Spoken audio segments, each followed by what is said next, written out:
By now, we're all familiar with the very real struggles of one Russell Westbrook III. Even though everyone knew it was a bad fit from a personnel standpoint, no one was prepared for the reverse highlight package he provided us the entire season. The question of whether these shots would have gone in had he been able to handle the ball more is certainly a rhetorical one.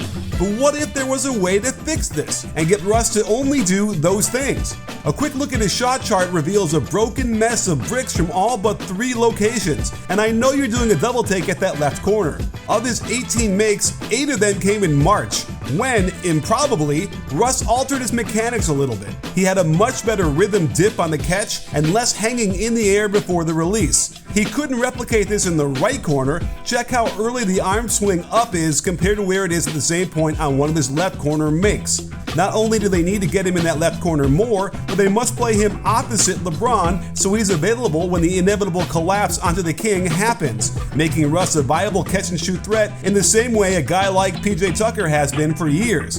His next best area was around the free throw line, where he found success in the dreaded mid-range relative to league average. It's clear to me they've got to get him on the right wing and attack towards the middle. When going to his left, it's easier for Russ to find natural alignment to the rim, and when shooting from this close, you can get away with hanging in the air off the dribble and still be accurate. You may notice he's doing this without LeBron or AD on the court with him, so new coach Darvin Ham should get Russ some minutes on his own and keep it simple.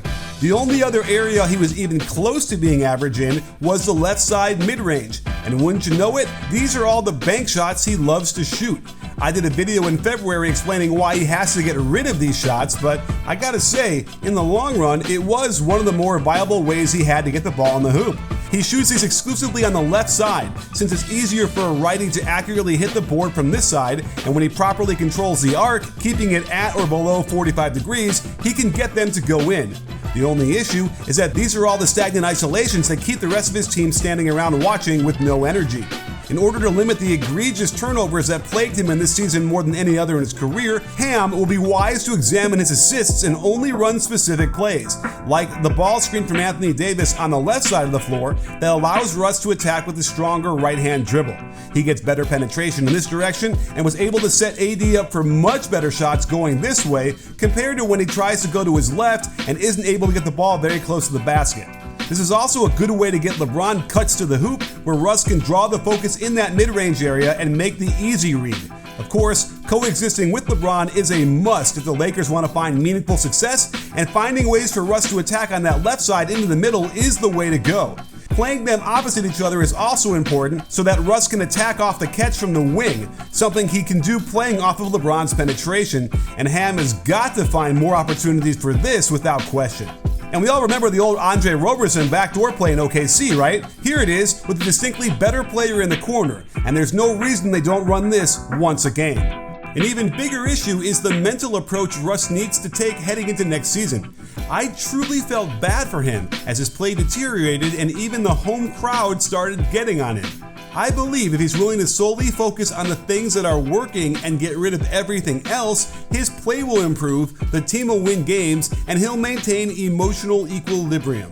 That's exactly what Noom does to help and support you to eat better and live a more healthy lifestyle. With daily bits of information to digest, they slowly help you rethink how you approach eating and exercise. And I've got to say, after a couple of weeks, I've lost some weight and have totally changed how I eat. We all have behavior chains that sometimes need to be broken, and Noom's focus on getting into good habits really helped me get into a rhythm of healthy eating and exercise. By logging every meal, weighing in every day, and having a real person who is trained in psychology, fitness, and nutrition to speak directly to, Noom keeps my overall goals in sight. I don't get upset if I have a bad day now, since Noom is there to remind me that there's plenty of room to be myself on this road, and I just need to get back on the path for the next meal. Start building better habits for healthier, long-term results by signing up for a free evaluation and a free 7-day trial at noom.com/bball. Getting better play out of the big three has got to be the number one priority, and the small sample size from last year doesn't make it seem like it could work that well, but I went through those clips to find the good stuff from Russ, and here's what I found. Russ could actually be a very good offensive player off ball when LeBron is the point of attack. Watch how the defense loads to the strong side off of Russ, which then gives him an advantage when the ball is swung back around to him in that special left corner of his.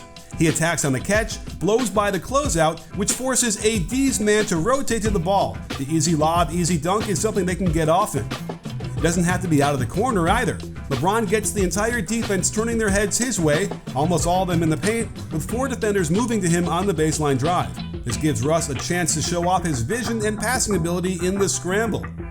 The only issue is that it's technically more work for LeBron to bear down on the defense initially, but it most certainly opens up the floor for Russ as he makes another great pass to a hustling Davis under the hoop for the layup. We hardly saw this at all, but Russ in the short roll with LeBron as ball handler has all sorts of points written all over it. Both defenders naturally go with LeBron, the lowest guy on the weak side must rotate over, and that's an easy read for Russ, ignoring the open corner three-point shooter to get it to the surefire bucket for Davis. Of course, we're not talking about the defense, which is even more of an issue than the offense. But if the Lakers can keep these three healthy and on the court together, there is a version of the Matrix where they vastly improve upon last season's performance. It's still a tall order for the Lakers to make these three players work well together, but if they can't move Russ in a trade, it's clear what they'll need to do to make the best of the situation.